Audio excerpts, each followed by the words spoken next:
오늘 본문은 어제 설립 2주년 감사 예배 때 노회장 목사님께서 그 말씀을 전해 주신 그 본문으로 정했습니다. 본문은 한 2-3주 전에 보내주셨고 설교 계획하면서 어제 그러니까 토요일 날 2주년 감사 예배를 드리고 주일 역시 이 본문으로 설교를 하겠다라고 해서 본문을 정했습니다.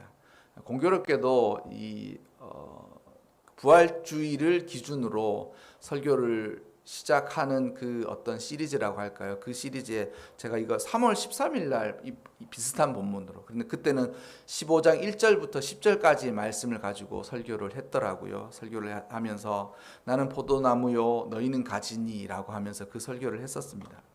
그래서 예수님께서 포도나무이시고 너희는 가지인데 그 포도나무와 가지가 붙어 있지 않느냐. 그래서 성령 안에서 서로가 교통하고 하나 되는 것을 지키면 그 성령께서 우리 모두를 생명력 넘치게 하실 것이다 하면서 성령의 은혜 안에서 포도나무의 비유처럼 그렇게 지내자라는 설교를 제가 했었고, 또한 그 어제의 본문과 오늘 본문이 이와 같았다라는 말씀을 먼저 드립니다. 그래서 이 설교를 하면서 제가 우리가 성령 안에서 연합합시다, 성령 안에서 하나됨을 우리 모두가 느끼면 그것이 교회의 참다운 모습들이 될 거다라고 얘기했습니다. 물론 이것이 희한하게도 성령이 교회 안에 가지가 나무 안에 붙어 있을 때는 하나 된 것이 무엇인지 다 파악할 수 없어요. 근데 이거 너무 희한하게도 가지가 나무에게서 뜯겨져 나가는 순간 그것이 무엇이었는지를 너무 잘 아는 것이죠. 마치 우리 삶을 살아가면서 너무 필요하지만 너무 가까이 있고 너무 기본적이면서 너무 필요해서 그 필요를 못 느끼는 것과도 마찬가지다라는 거예요.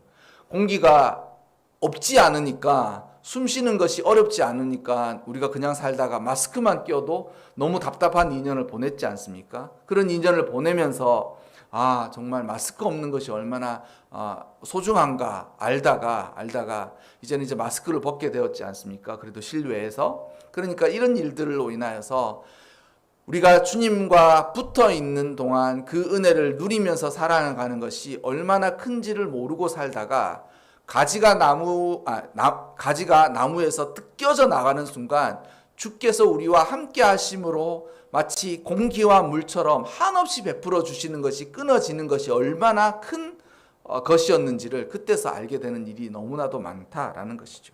어쨌든 우리는 하나님 안에서 예수 그리스도께서 바라시는 그 붙어 있음으로 인하여서 우리의 정체성을 가지고 있다라는 설교를 그때 했던 것 같습니다. 그래서 열매를 맺자. 열매 맺는 것이 곧 우리가 가지에 붙어 있는 것을 증명하는 일이다. 너희는 무슨 가지냐? 어떻게 알아보겠습니까? 그 나무 가지가 어떤지 어떻게 알아보겠습니까? 근데 어떻게 알아보겠습니까? 꽃 피고 열매 맺는 것으로 본다는 거예요. 저희 집에 덩쿨 장미가 있거든요. 덩쿨 장미가 있으니까 장미과는 대부분 그 비슷하게 가시 있고 잎이 그렇지 않습니까? 근데 꽃 피는 것 보고 장미구나라고 알게 되는 거예요. 그리고 매실나무 역시 초봄에 꽃 피는 것 보고 매실나무인가? 그렇게 알게 되지 않습니까? 또한 그 꽃이 피고 난 이후에 열매 맺는 것으로 매실나무이구나, 복숭아나무이구나, 사과나무이구나 알게 되지 않습니까? 우리가 주님 안에 붙어 있고 우리가 주님 안에 붙어 있는 것을 증명할 수 있는 것은 사랑밖에 없는, 사랑의 열매를 맺는 그것으로 증명해낼 수밖에 없다라는 것이죠. 하나님을 믿는 것은 눈에 보이지 않습니다. 하지만 하나님을 믿는 것이 확인할 수 없는 것은 아닙니다. 내가 하나님을 진실로 믿는 것이 우리 눈으로 명패처럼 우리가 어떤 증명서처럼 떼서 보여줄 수 없는 것이지만, 그렇다고 우리가 사랑하는 것이 아무도 알 수 없는 것이냐? 그렇지 않다라는 거죠. 사랑하는 열매로 인하여서 우리는 하나님의 백성인 것을 스스로 증명해낼 수 있다라는 것입니다. 그래서 어쨌든 가지가 나무에 붙어 있고 나무에 붙어 있는 것을 열매 맺음으로 증명해내자라는 그런 말씀을 하면서 그리스도와 연합하면서 살아갑시다라는 그 말씀을 드렸던 것 같습니다. 그리고 어제 이제 노회장 목사님께서 오셔가지고 그 영광이 무엇이냐 이 설교를 하시면서 이 영광이야말로 우리가 다 평생을 살아가면서 하나님의 영광이 무엇인지 파악할 수는 없지만 그 영광은 하나님께서 받으시는 온전하고도 거룩한 그 영광이다라고 하면서 그 영광이 세상 가운데 어디에 있느냐? 교회에 있다라고 말해요. 그 영광이 권세가 있고 돈이 있고 실력이 있고 세상 사람들이 우러러 볼 만한 그곳에 영광이 있는 것이 아니라 하나님 삼위일체 하나님께서 받으실 만한 그 영광이 어디에 있느냐? 세상 가운데서는 없고 세상에 돈이 있는 곳에 그 많은 돈으로 영광을 살 수도 없고 힘과 능력과 권세가 있어서 힘과 능력과 권세로 그 영광을 탈취할 수도 없는데 하나님의 그 영광이 온전히 교회 안에만 있다는 거예요. 그 교회만 그 영광을 소유할 수 있고 그 영광을 교회가 하나님께 온전히 드릴 수 있다라고 말씀하셨습니다. 그래서 그 영광의 실제가 무엇이냐? 열매 맺는 거예요. 사랑의 열매를 맺는 것. 그래서 너희가 열매를 많이 맺으면 그 말씀하시면서 이 사랑의 열매를 맺어가면서 그 사랑의 열매로 인하여서 교회의 크기로 인하여 하나님께서 영광을 받으시는 것이 아니라 사랑의 열매를 맺어가고 있느냐라는 것에 의해서 그 사랑의 열매를 맺어가고 있으면 두세 사람이 주의 이름으로 모인 그곳에 하나님께서는 영광을 흡족히 받으신다는 것. 흡족히 받으신다는 것. 정말 개척한 지 2년이 되었지만 그렇게 크지 않는 교회에 오셔서 말씀 전해주신 그 말씀에 저 역시도 저렇게 살아야 되겠다. 선배님께서 저렇게 말씀하시니 저 말씀이 진실이라고 이야기하고 그 선배님께서 얼마나 해주고 싶은 말이 많으셨겠어요? 그분도 그 부교육자 생활을 뭐 십수년 하다가 지금 개척한 지 18년이 되었다고 얘기하셨거든요. 그러니까 얼마나 해주고 싶은 말씀이 많으셨겠습니까? 그래서 한 번씩 이렇게 모일 때마다 늘 후배들은 물어요. 교회에서 이런 성도가 있는데 이거 어떻게 해야 됩니까? 교회에 어떤 시스템적인 문제가 있는데 이건 어떻게 교정해야 됩니까? 물어보면 끊임없는 이야기들이 나와요. 그러니까 그 일들을 다 겪었기 때문에 그런 이야기들을 하지 않겠습니까? 당신의 이야기는 나 답은 못 주는데 나도 그런 성도를 만났을 때 그때 이렇게도 해보고 저렇게도 해봤던 것 같다. 이렇게 해봤을 때 잘못된 거는 이런 잘못으로 후회가 되기도 하고 그때 이러한 결정이 잘못된 게 아닐까라고 생각했는데 뒤돌아보니까 그것이 참 잘했던 것이다라고 이야기를 해주는 이야기들이 끊임없이 나와요. 뭐가 그러한 것들로 결국 무엇이겠습니까? 하나님 안에서 일어나는 모든 일들이 기도하고 힘쓰고 노력하지만 그한 일들을 많이 강하는 후배들한테 끊임없이 해줄 말들이 있는 거예요. 그러면서 자기 자신들을 돌아보고. 그래서 제가 정말 그렇게 목표하며 살아가야 되겠다라는 마음을 먹고 감사드린다라는 생각들을 했습니다. 선배의 말이 아니라 인생을 먼저 살아갔던 정말 좋은 경험들을 얻는다라는 생각들을 하고 어제 그 말씀 역시 제가 목회하면서 사랑하도록 교회가 커져가는 것에 목표를 두지 않고 얼마만큼 진하고도 하나님께서 영광을 받으실 만한 사랑을 하는 것에 목표를 두려고 합니다. 그래서 이 사랑을 하다 보면 하나님께서 때를 따라 은혜를 부어주시고 때를 따라 하나님께서 축복도 부어주시리라고 믿고 또한 그것을 기대하면서 살아갑니다. 어쨌든 교회가 교회다운 참모습을 가지고 살아가려면 사랑하는 것으로 세상과 구별되어지는 삶을 살아가야 된다는 거죠.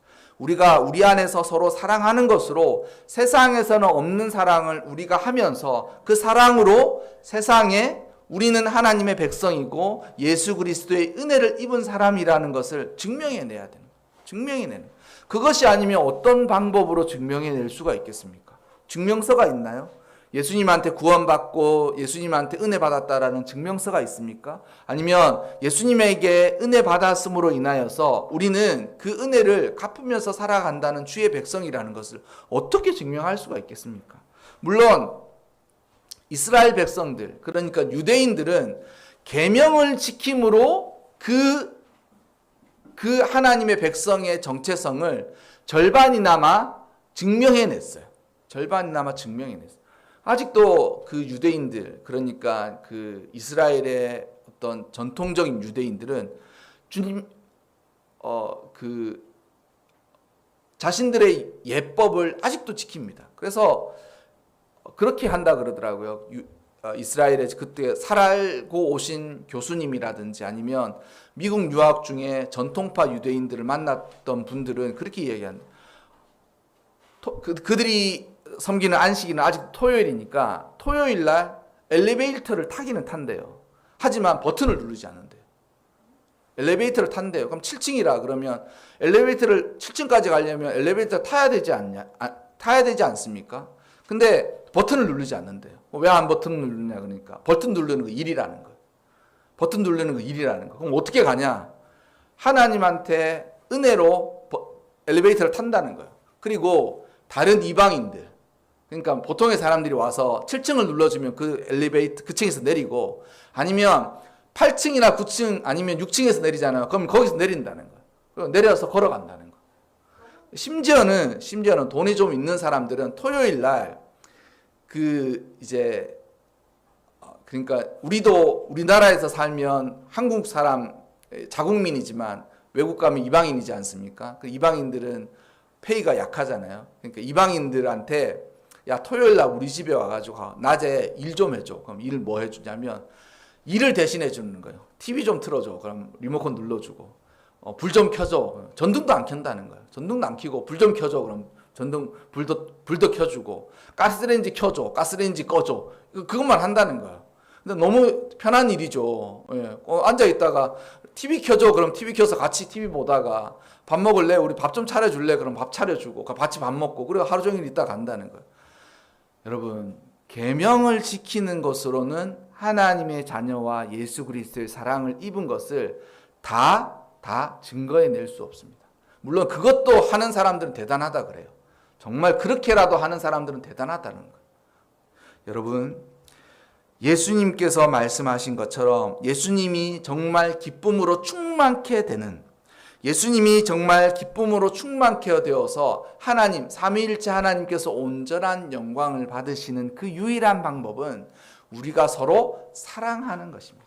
그리고 사랑하는 것만이 주의 온전한 계명이다라고. 그래서 12절 마지막에 내 계명은, 내가 너희에게 지키라고 한 그 10계명과도 같은 똑같은 계명은 내가 너희를 사랑한 것 같이. 주님이 어떻게 우리를 사랑하셨습니까? 죽어주시는 그 희생과 은혜로 우리를 사랑하셨죠. 그것처럼 너희도 서로 사랑하라. 서로 사랑하라. 이것이 하나님의 계명이자 하나님의 당부이라는 것이죠. 여러분, 설립 2주년을 맞았습니다. 물론 앞으로 교회가 성장하고 또 은혜 가운데 설립 20주년을 맞게 되겠죠. 2주년을 맞고 또 5주년을 맞고 10주년을 맞고 20주년을 맞고 그렇게 되지 않습니까? 저기 근처에 있는 교회도 보니까 설립 80주년을 맞았더라고요. 근처에 있는 교회가 설립 80주년이라고 뭐 이렇게 장식을 해두었더라고요. 그래서 저 교회가 벌써 80년이 됐구나. 우리나라 근세 80년 동안 얼마나 많은 일이 있었습니까? 막 그런 일들을 다 교회가 겪었구나 이런 생각들이 들더라고요. 그래서 여러분, 오늘 교회 설립, 원래는 오늘이 사실 설립 주일이 되는 것이죠. 6월 둘째 주일이. 그래서 이 설립 주일에 어제 노회장 목사님께서 오셔서 말씀하신 그 말씀을 깊이 우리 모두가 받고, 또한 저 역시 교회를 목회하고 이끌어가는 입장에서 그러한 위치에 있는 사람으로 그 말씀을 따라서 제가 먼저 본을 보이면서 살아가겠습니다. 그래서 여러분, 우리가 주의 말씀 이 한 구절을 지키면서 교회의 모습을 이루어 가기를, 또한 그러한 은혜가 여러분 삶에 넘치시기를 주의 이름으로 축원합니다.